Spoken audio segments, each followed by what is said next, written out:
দেখুন আজকে আমরা তরলে মাছ রান্না করব। মাছটা ভাজার জন্য আমি চাটুতে তেল নিয়ে নিয়েছি।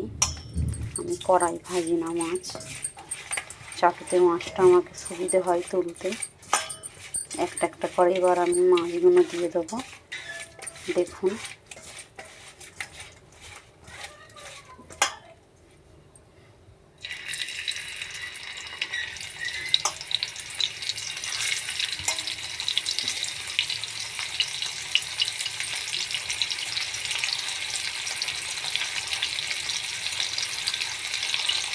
দেখতেই পাচ্ছেন সবগুলো দিয়ে দেবো।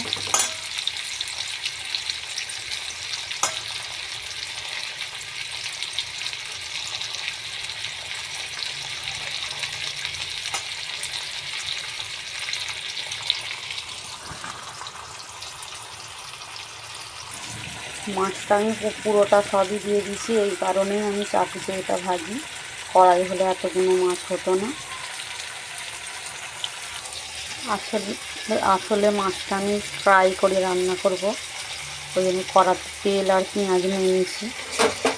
দেখতেই পাচ্ছেন গ্যাসটা আমি জ্বালিয়ে দিয়েছি। তেলটা এখন একটু গরম হতে তাই মাছটা আমি উল্টে নিয়েছি। দেখুন লাল লাল হয়ে গেছে ভাজাটা, দেখতেই পাচ্ছেন কত সুন্দর হয়েছে। এখানে আমি তেলটা পেঁয়াজটাও আমার লাল হয়ে গেছে। এর মধ্যে আমি আদা রসুন দিয়ে দেবো বাটা, নেড়ে নেবো একটু, নেড়ে এটাকে লাল করে দেবো।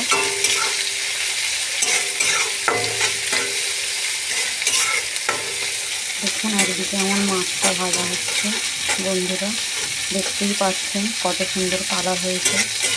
এখানে পেঁয়াজটারও কালার হয়ে গেছে।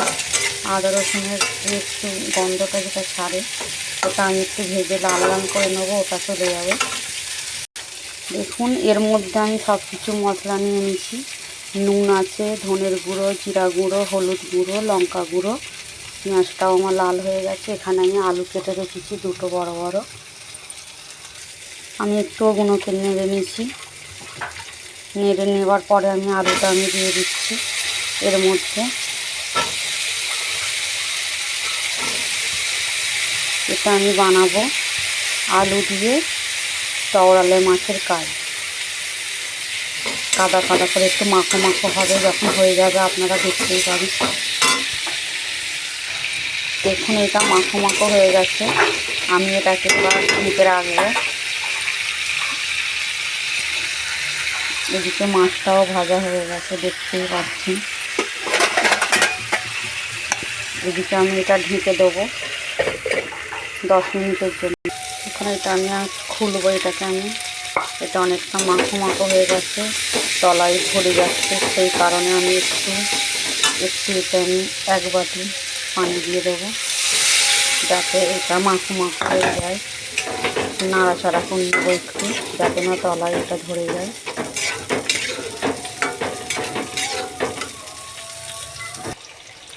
দেখুন আলুটা আমার হয়ে গেছে, দেখতেই পাচ্ছেন কালারটা কত সুন্দর হয়েছে। দেখুন এর মধ্যে এবার আমি মাছগুলো দিয়ে দেবো, যাতে মাছগুলো দিলে আমার এটা কমপ্লিট হয়ে যাবে। মাছগুলো দেওয়ার পরে আমি 5 মিনিট ধরে ঢেকে রাখবো। মাছের কালারগুলো দেখতেই পাচ্ছেন কত সুন্দর এসেছে।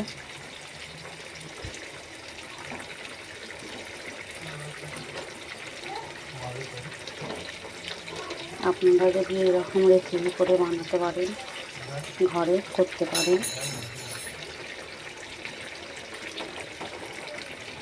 এবার আমি এটাকে ঢেকে দেবো 5 মিনিটের জন্য। দেখুন বন্ধুরা আমার রান্নাটা পুরো কমপ্লিট হয়ে গেছে। সেই কারণে আমি আপনাদের এটা একটু সফট করে তুলে দেখাবো। এটা দেখতে পাচ্ছেন একটু ঝোল মতন হয়েছে। এটাকে তরলে মাছের এটাকে কাই বলে। আপনারা চাইলে বাড়িতে বানিয়ে খাবেন। সবই তো রান্না দেখেন, এবার আমার এই পদ্ধতিতে দেখে আপনারা বলবেন যে কেমন হয়েছে। আবার একটা নতুন ভিডিও নিয়ে আসবো। খোদা হাফেজ।